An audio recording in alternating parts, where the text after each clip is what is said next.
something going on in the royal household, and this week has been no different. And every Saturday, I like to give you a rundown, and who better to do so than royal biographer Angela Levin. Angela, hello. Hello. Well, the first thing we've got is obviously D-Day, which was so moving that I think everybody was crying. You see these wonderful old people who gave their lives, and they were crying to remember it all. You see tears in the King's eyes. You saw Camilla, the Queen, crying.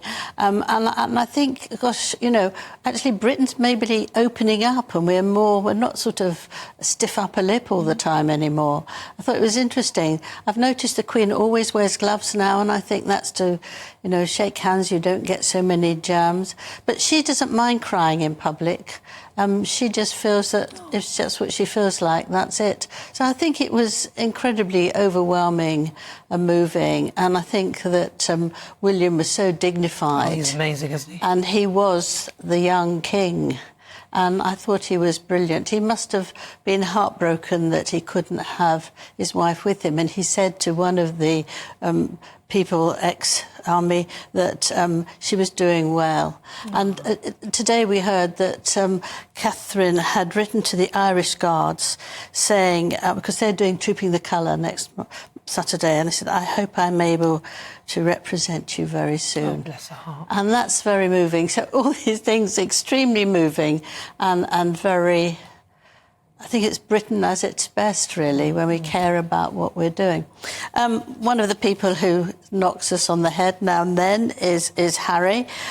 He got the green light to appeal to the appeal. It's a third one, and he wants to make sure that the government gives him protection all the time, automatically.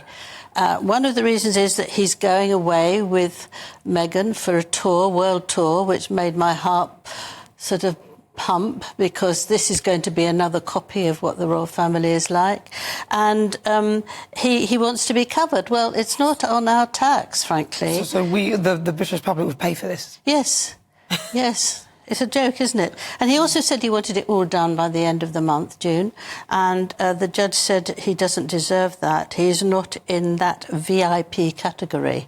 So he was sort of put in his place, but I don't think he can believe that. And the other thing is the wonderful wedding yesterday.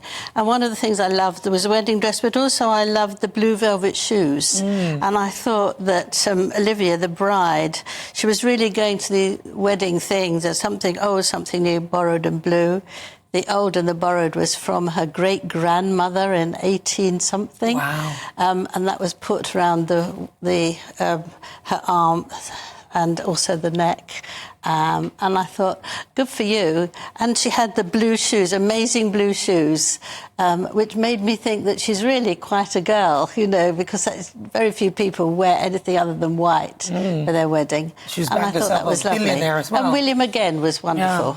Yeah. He was absolutely wonderful. He was ushering everyone around, which seems funny for an heir to the throne, and actually would jump in the bus that was taking them to the celebration. And I thought, that's amazing too. Accessible, really accessible.